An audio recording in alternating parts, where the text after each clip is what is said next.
পৃথিবীতে এমন একটি দেশ আছে যাকে বলা হয় চায়ের রাজধানী। সেই দেশটির নাম শ্রীলঙ্কা। সিলন চা সে দেশ থেকেই আসে।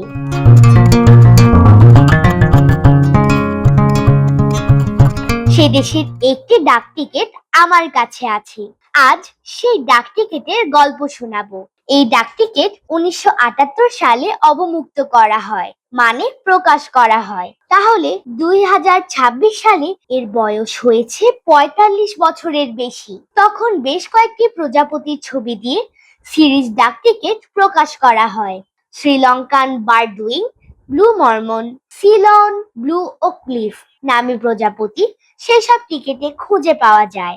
আমার কাছে যে টিকিট আছে সেখানে সিথোসিয়া নিয়েটনেরি প্রজাতির প্রজাপতি আছে। এটা বৈজ্ঞানিক নাম। এটা শ্রীলঙ্কান লেসউইং নামে পরিচিত। এই প্রজাপতি শুধু শ্রীলঙ্কাতেই পাওয়া যায়। পৃথিবীর আর কোথাও এদের দেখা মেলে না।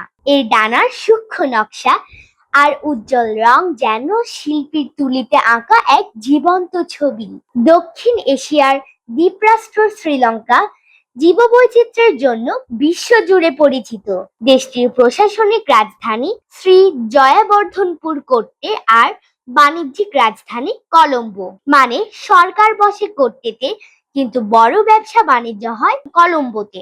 এর মুদ্রার নাম শ্রীলঙ্কান রুপি, সংক্ষেপে বলে LKR। শ্রীলঙ্কা একটি দ্বীপ দেশ। এটি ভারতের দক্ষিণে ভারত মহাসাগরের মধ্যে অবস্থিত। এর চারদিকে শুধু পানি আর পানি। হাজার হাজার বছর আগে থেকে এখানে সভ্যতা ছিল। সিংহলি ও তামিল জনগোষ্ঠীর বসবাস ছিল। শ্রীলঙ্কা তিনটি ইউরোপীয় শক্তির অধীনে ছিল। তারা হলো পর্তুগিজ, ডাচ আর ব্রিটিশ।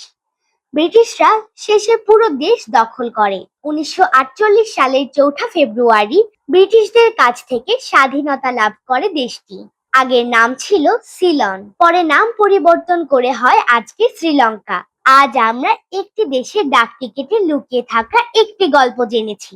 এরপর কোন দেশের ডাক টিকিটের গল্প শুনবে কমেন্টে জানাও। ধন্যবাদ।